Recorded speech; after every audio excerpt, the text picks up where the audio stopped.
नमस्कार बंधुरा आज आमी आमार बाच्चार टिफिन बानाচ্ছি और एटाই आपनादेर काছে शेयर करलाम।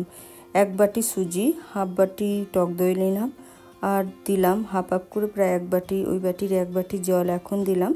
देওয়ার पर आध घंटा रेस्टे राखलाम। आध घंटार परे आमी दिये दिलाम एकटा ग्रेट करा गाजर, एकटू लंका बाटा, एकटू आदा बाटा और स्वाद मतो दिये दिलाम लवण और दिये देबो स्वाद मतो मिष्टि और सामान्य हलुद देबो जस्ट कालारटा आसार जोन्नो। आमार टोटाली दो बाटी जल लेगेছে, ওই বাটিরই আরও এক বাটি জল আমি অল্প অল্প করে অ্যাড করেছি। টোটাল আমার দু বাটি জল লেগেছে। এরপর দিয়ে দিলাম এক চামচ সাদা তেল।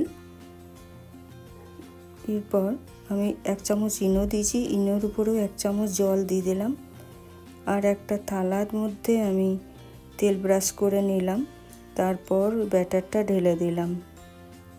এবার থালাটাকে আমি ট্যাপ ট্যাপ করে দিলাম যাতে বাষ্পগুলো বেরিয়ে যায়। এদিকে আমি জল বসিয়ে রেখেছিলাম একটা স্ট্যান্ড দিয়ে, তার মধ্যে বসিয়ে দিলাম। এটা 15 মিনিট প্রায় রেখেছিলাম আর উপর থেকে একটু লঙ্কার গুঁড়ো দিয়ে দিয়েছি। এরপর আমি 15 মিনিট পর আমার ওটা হয়ে গেছে, আমি তুলে নিলাম, দিয়ে ঠান্ডা হতে দিলাম।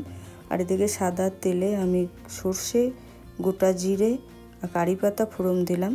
তার মধ্যে আমি জল দিলাম আর দিয়ে দিলাম লেবুর রস, স্বাদ মতো লবণ, স্বাদ মতো চিনি। এদিকে আমার সুজিটাও ঠান্ডা হয়ে গেছে। এবার পিস পিস করে কেটে নিচ্ছি।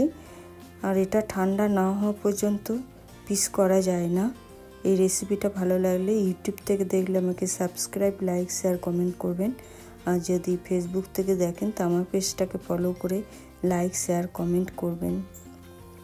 তরকারি এবার সর্ষে দেওয়া তরকারিটা আমি ঢেলে দিলাম আর আমি বাচ্চাকে সার্ভ করে দিলাম এভাবে।